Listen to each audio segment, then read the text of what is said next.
Happy Gopi ఒక చిన్న గ్రామంలో నివసించే ఇద్దరు ప్రాణ స్నేహితులు ప్రతి ఏటా జరిగే గాలిపటాల పండగను జరుపుకునేందుకు ఉత్సాహంగా ఆనందంగా ఉన్నారు. హ్యాపీ గోపి ఇద్దరు పండుగల రోజు ఉదయం గాలిపటాలను సిద్ధం చేయడం కోసం వాటిని ప్రకాశవంతమైన రంగులతో పొడవాటి తోకలతో ఎంతో అందంగా అలంకరించారు. అవి ఎగటానికి సిద్ధంగా ఉన్నాయని నిర్ణయించుకున్నాక స్నేహితులు ఇద్దరు గాలిపటాలు ఎగరవేయడానికి బహిరంగ మైదానానికి వెళ్లారు.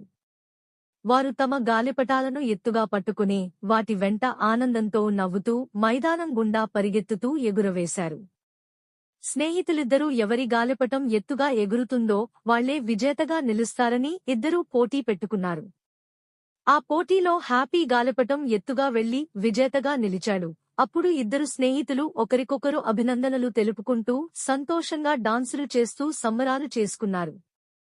ఆ విధంగా వాళ్ళిద్దరూ కైట్స్ ఫెస్టివల్ను ఎంతో ఆనందంగా జరుపుకుని సూర్యాస్తమయానికి అలా నడుచుకుంటూ గాలిపటం పట్టుకుని వెళ్లిపోతూ వచ్చే ఏడాది వేడుక కోసం ఎదురుచూస్తున్నారు.